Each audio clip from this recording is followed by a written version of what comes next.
They say when a baby is born, so is a mother. But while you are there to help your baby grow into the person he or she is meant to be, who is there to help you?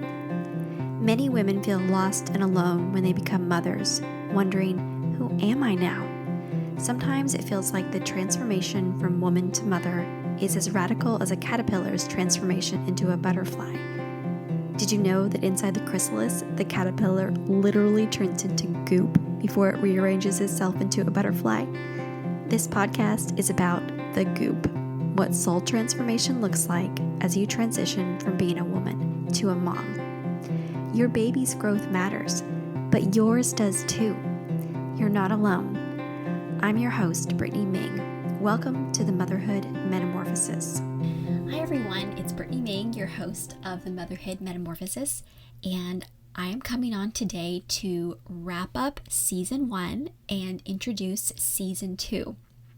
This is officially the 30th episode of this podcast, and I just wanted to have some time to reflect and share some of my thoughts on what it's been like to be a podcaster for the first time, some stats about the podcast in its first season, and what you can expect in Season 2. To start out, I actually wanted to share about me, which is funny because I have a whole solo episode at the very beginning of the podcast, and I forget to share about myself. So if you've been listening for a while, you pick up on little details about my life as I speak to our guests. But I did want to share about me. My name is Brittany. I've been married to my husband Aaron for 16 years this May. We have 4 boys and 1 girl, aged teens to toddlers.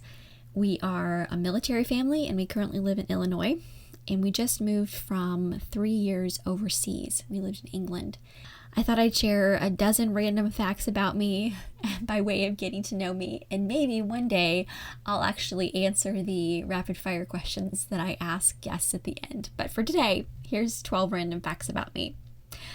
I'll be 38 this month, and I found my first gray hair when I was 19. I have a ton of gray hair now. I don't really dye my hair. I want to age gracefully for my daughter, though I do feel my age sometimes, and I have noticed that the pandemic has aged me considerably in the gray hair department. For the most part, though, I do love my silver strands. 4 kids of mine are diagnosed ADHD. 1 is autistic. I have homeschooled and sent my kids to public school, and I much prefer the latter. I've had 2 C-sections, 2 VBACs, and 1 miscarriage. I have twins, so they're my oldest kids. From 2016 to 2019, I had a collective motherhood website called Mothering Beyond Expectations, where I edited and published over 250 articles. I have an MA in English and wrote my thesis on Jane Austen. I like coffee in the morning, but tea in the afternoon. I'm an Enneagram 4, or 1, but probably more 4. I like to sew, listen to audiobooks and podcasts, and do yoga. I've been a blogger for over 10 years and write at thebamblog.com and Brittany Meng, the Bam Blog on Facebook. I've also written for Her View from Home, Scary Mommy, Coffee and Crumbs, For Every Mom, Christianity Today, The Mighty, and more. So there's 12-ish random facts about me. So to share some stats from Season 1, I wanted to share some numbers with you. So from the biggest to the least, but really in no particular order. So as of today, we've had over 14,000 downloads of the podcast. The Facebook group has 473 members, though maybe more after I post this. 113 countries have listened to the Motherhood Metamorphosis on 5 different continents. The top 5 countries are USA, Canada, the UK, Australia, and South Africa. This is the 30th episode of the podcast. We've had 21 guests, 8 solo episodes by yours truly, including Mary's Story at Christmas, 7 patrons on Patreon, and I want to give a special shout out to Lisa, Jessica, Allie, Savannah, Danica, Stevie, and Laura. Thank you guys so much for being my patrons on Patreon. And as of April 1st, the podcast is 6 months old. I love reflection personally as both a spiritual practice and just a growth practice. And so I had a lot of good reflection as I have thought about the past 6 months and what it's been like. I had no idea how to do a podcast. I don't have any background in doing this. So I was teaching myself everything from scratch, from learning new technology, GarageBand, and Audacity. I don't know if you've heard of those programs, but they're podcasting programs that I knew nothing about. I watched a ton of YouTube videos and just fiddled around with it until I got something that sounded good. I've been constantly trying to improve the sound quality. I actually had a friend recently who said, hey, the sound quality sounds really good. Did you re-record the intro? And I said, I didn't, but I've been fiddling around with some settings. And so I was like, thanks for noticing. It actually does sound better. I feel like I listen to it so much that I can't tell anymore. But there have been some small improvements as I've gone along. So I am both proud of myself and probably if I go back and listen to previous episodes, probably cringing too, but that's growth. I learned how to do Zoom interviews and download those and download and upload episodes to my hosting site. I've created graphics for promo and contacted guests for interviews. Some people I have never met before in my life. I was sending out like cold emails and hoping for the best. Most people I heard back from, some I did not. Writing podcast descriptions, I think I've gotten a lot better at that as I've gone along. And then there's all the social media promo from Facebook to Instagram to Pinterest. That's all the stuff that is happening behind the scenes that takes to make this podcast happen and work. And it's just this beautiful relationship that we formed between you as a listener and me as the host, and also the relationship with the guests too. So 3 things have surprised me about making and creating this podcast as I reflect on the past 6 months. 1, how many people have said I have a soothing podcast voice? That has happened I don't know how many times, and it cracks me up every single time. I'm sure my kids would not agree with the soothing podcast voice, but my husband, I actually joked with him. I'm like, do you think I have a soothing voice? And he's like, I think your podcast voice is soothing. So that was a very good diplomatic answer for him, but it cracks me up. People have said that quite a few times, so thanks for thinking my voice is soothing. Number 2, the second thing that surprised me, we reached 10,000 downloads by 4 months in January. That growth was crazy. It was exciting. I'm so thankful that the podcast was resonating with you.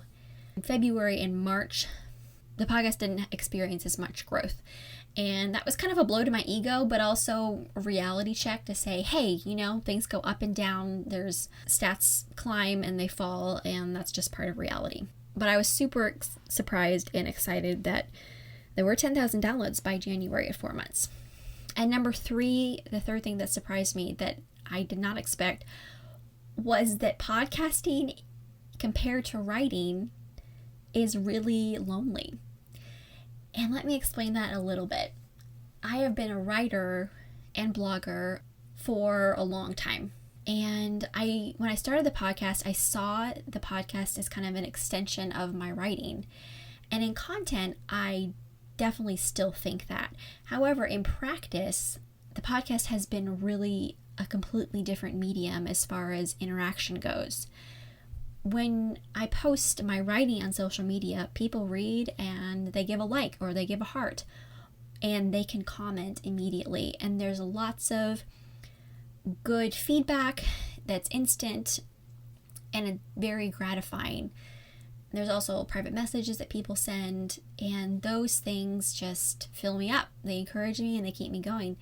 Like I said, I imagined the podcast to be an extension of my writing, but the actual practice of podcasting, the medium, is very different because people are listening and not reading. And also, they're not listening from a social media site. So if you listen from your podcast app, there's no room to like or comment. And I know when I listen to podcasts, I kind of just, I'm doing the dishes, or I'm folding laundry, or I'm driving. And when it ends, I'm like, okay, I'm still driving, or I'm still doing chores, I'm still cooking dinner. And while I'm having lots of thoughts about what I've just listened to, I don't, immediately go search that person's Facebook page and say, hey, this gave me so much good food for thought. Thank you so much for posting this. Or I loved your podcast episode. That's not my immediate response because it's not built in. So it has been the really only feedback I've gotten from the podcast, besides some comments. The Facebook page has been good, has been stats, like numbers, and seeing how many people have downloaded. And those are gratifying to a degree, but I realize that with my writing, what really keeps me going is the comments and the readers. So this is a bit of a plea, honestly, to let you have a peek behind the scenes, in that podcasting can be really lonely. And as a creator, I have really felt alone, and it's been hard for me to keep creating without feedback. So you'll hear me ask for comments, you'll hear me say, hey, come over to the Facebook page afterwards, and because I really do want to hear back from you. It's really hard to be a creator and not have any feedback, and I have been discouraged at times, not from the numbers, but because I am one voice speaking on an end, and then the response I'm getting back is, 300 people have downloaded, but only 3 people have commented on the Facebook page, or maybe a message. So thank you so much for those of you who have commented and have told me what the podcast has meant to you, or what a certain episode has made you think. And please keep doing that, because it helps me keep going. It helps me as a creator to feel energized and not drained. And I have been more mindful too of the podcasts that I listen to say, hey, if that podcast meant something to me, I'm going to go look up their Instagram, or I'm going to look up their Facebook page, and I'm going to leave a comment, because that really means something. And like I said, it's hard to keep creating in a void. It's almost like shouting into a canyon and hoping that you hear an echo back, but not just an echo of your own voice, like you want to hear another voice on the other side, letting you know, hey, I hear you, I see you, and this resonated with me. So just a little peek into my emotional life as far as a creator goes, and I just want to thank you guys for listening, and I do appreciate you so much. I want to introduce to you the topics for season 2. I'm really excited about this. All of these interviews are done. I just have to edit them and put them up. But here are the topics that are going to be coming for season 2.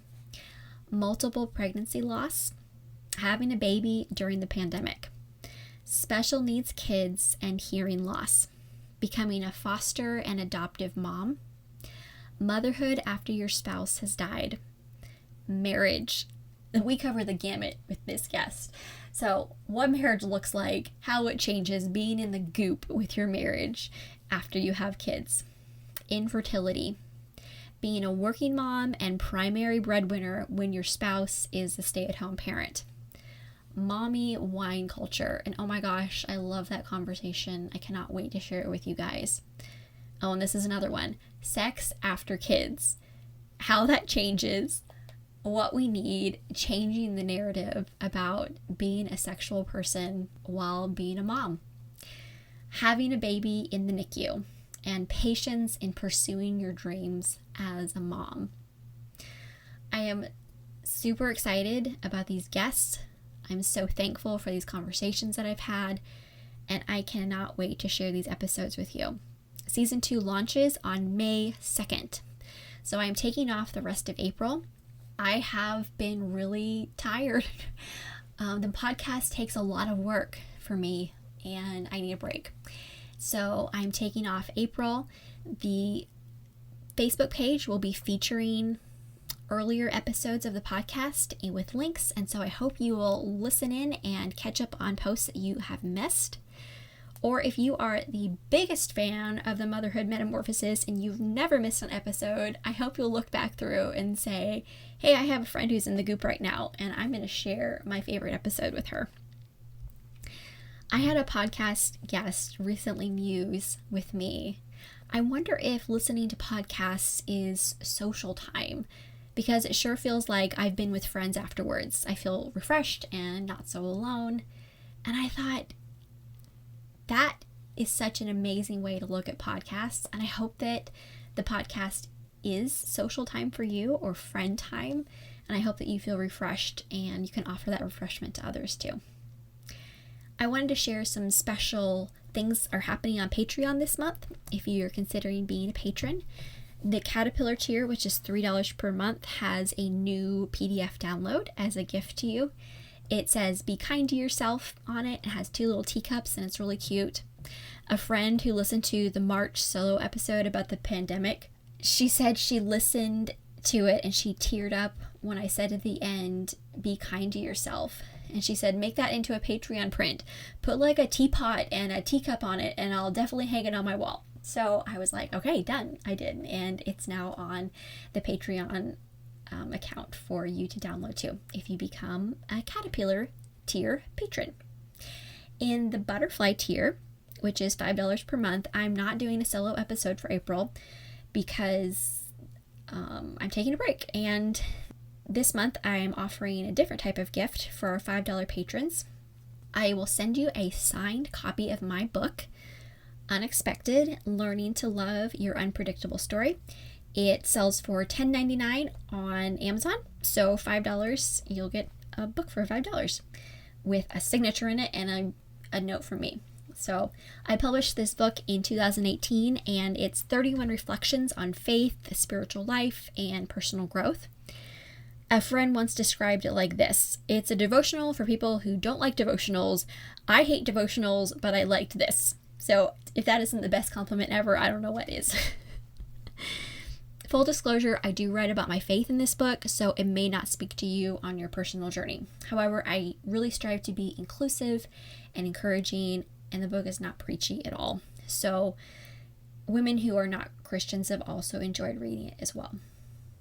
With the $5 tier, you will also get access to all of the solo episodes, how to strengthen your intuition, good mother, bad mother, and reframing the narrative in our heads, and the pandemic episode. Thank you, friends, so much for your support of the podcast in its first season, a very long season that was 6 months. Like I said, I didn't know what I was doing, and I just was excited and had all the recordings, and we had a 30 episode season. The next season will only be 12 episodes because I've simmered down a little bit. But I wanted to thank you for your support and encourage you in the meantime to catch up on episodes you missed. Share your favorite episodes with friends or on your social media. Invite people to join the Facebook page, the Motherhood Metamorphosis Podcast, and leave comments in the group or send me a message. This really keeps me going and encourages my heart. See you on May 2nd for Season 2. Happy April, everyone. Thank you so much for listening to this episode of the Motherhood Metamorphosis. If you've enjoyed this episode, please hit the thumbs up and subscribe to this channel so you never miss an episode. Next, tell your friends. Podcasts are a slow growth type of social media, so promo works best when it's from person to person. If you know another mom who's in the goop right now, send her a text of encouragement and the link to the episode that is speaking to your heart right now.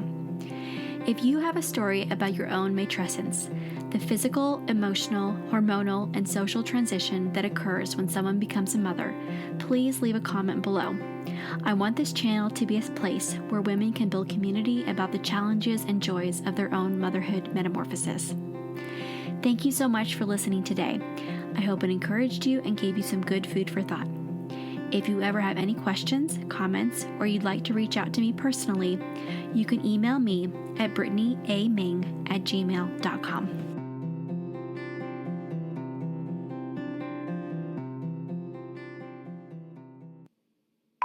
So I've been back in the States for about 9 months, I think, maybe a little bit less. But